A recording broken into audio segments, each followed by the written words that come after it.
Hi everyone, my name is Veronique George. Welcome to the Center, where we help women and girls overcome challenges in their lives to become the highest version of themselves. And today I am so excited to welcome Joy Nelson Thomas on the show today. Joy, how are you doing? I'm good. How are you? I'm doing well, thank you.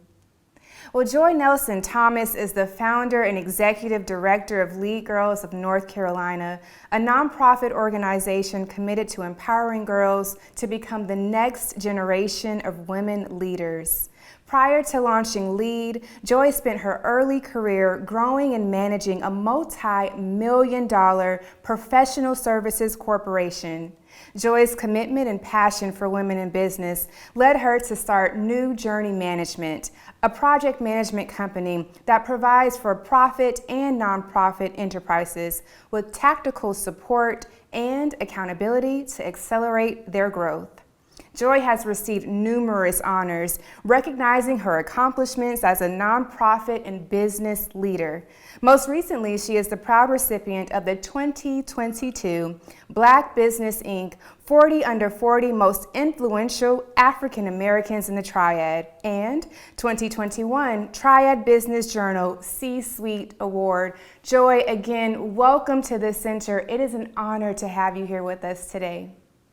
Thank you for having me. Absolutely. So we'll begin with the first question. Curious to find out, why did you choose to be a leader in the community?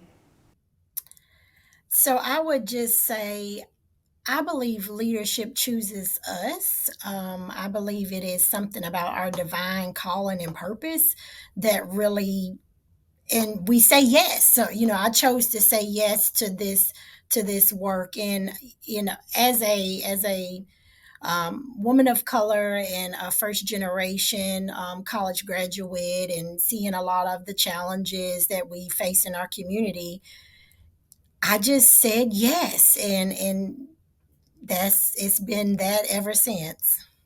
I love that. I love that.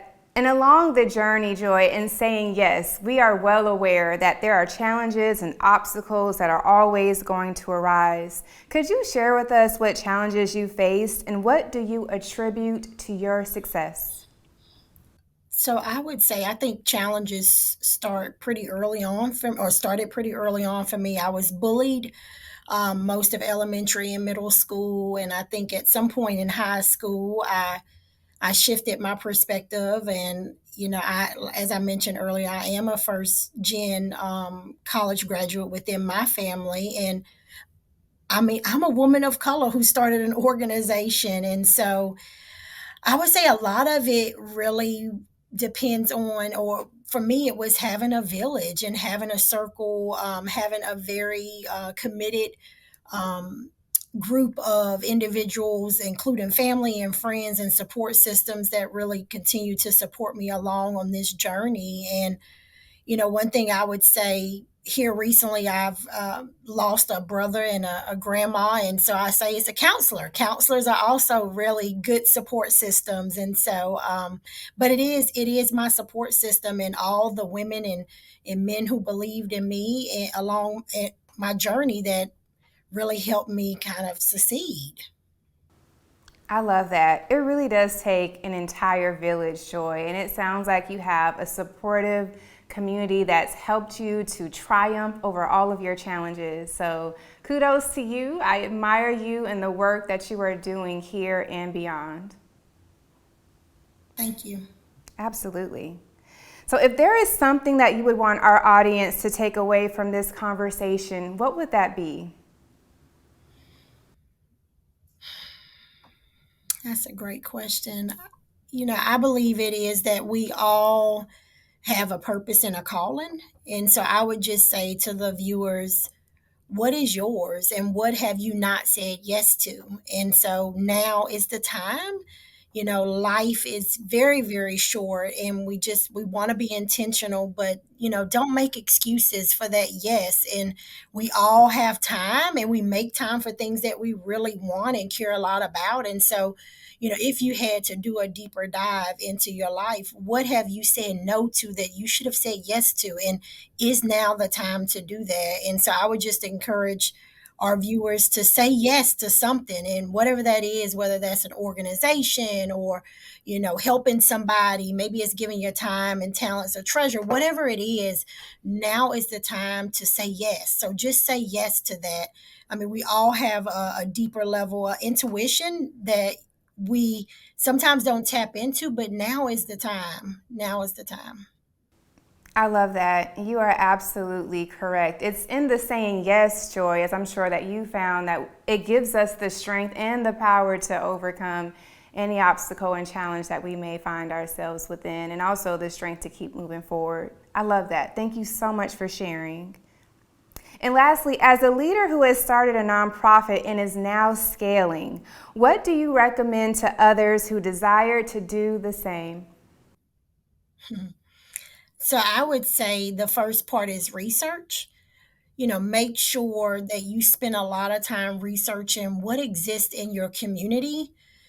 And I would also say the next step would be to make sure it's relevant, that it is truly a need and someone's not already doing it, and that it is something that the community really wants and needs, and not, sometimes we have this idea, especially in organizations, this, you know, you start to some organizations can start to mission creep, and so it's just important to make sure that it is led by your clients and their voices and what the real needs are, that lived experience.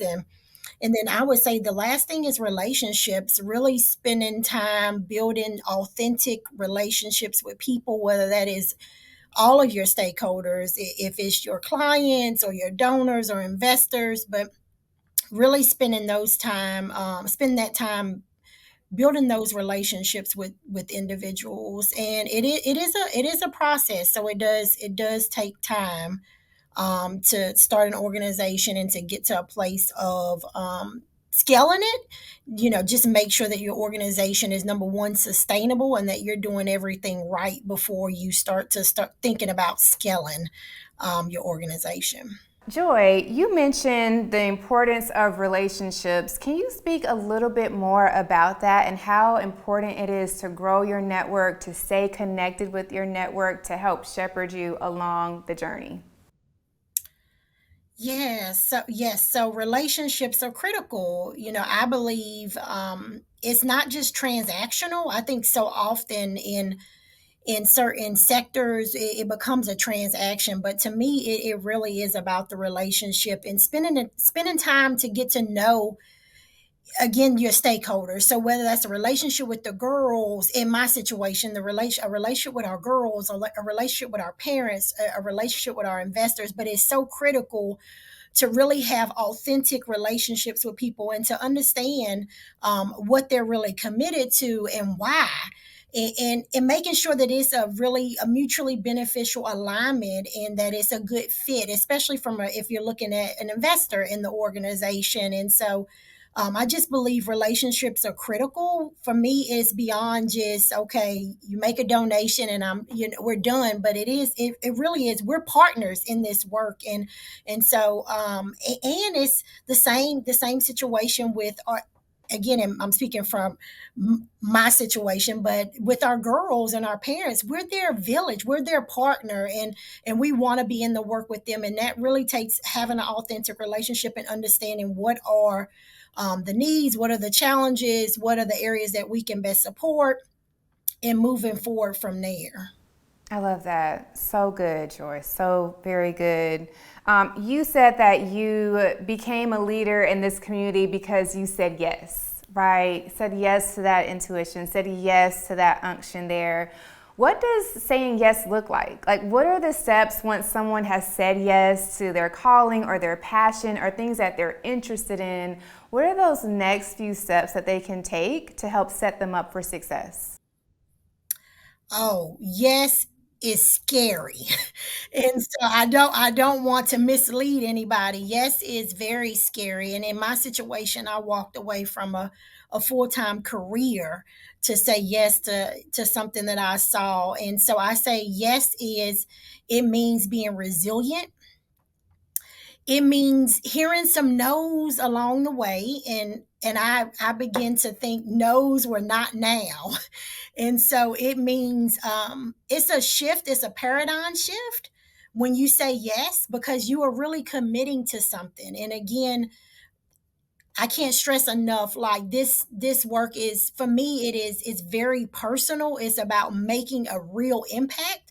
And so it is and for anybody that is viewing, I would say when you say yes, it is really being committed even throughout the challenges and the struggles and the no's and the nights that you'll probably cry and all of those things. I mean, and so it's also embracing each moment. I think it's becoming very laser focused in whatever you're doing. And so, I say that so often to other organizations is so you don't get in a space of mission creeping. And you see this in sectors, you see this within entrepreneurs. It's that kind of survival mentality. But if you stay laser focused on your mission, I think that the outcomes are much greater than when you spread yourself way too thin. And so I say it's becoming very laser focused in on what you're trying to accomplish. And to some degree, it is, I would say, it's being somewhat of a disruptor. It's okay to show up in a space and really continue to push forward for something that you believe in, because you've already done the research and it's relevant and it's a need. And so it is very important to make sure that be that disruptor. Be the road runner if you have to, and run people over, whatever it takes to get it done. So just staying committed to the cause. Well said, Joy. That was beautiful and so very, very helpful. Certainly appreciate your time today. Thank you so much for joining us on the center, and best of luck to you as always. Thank you so much. You're welcome.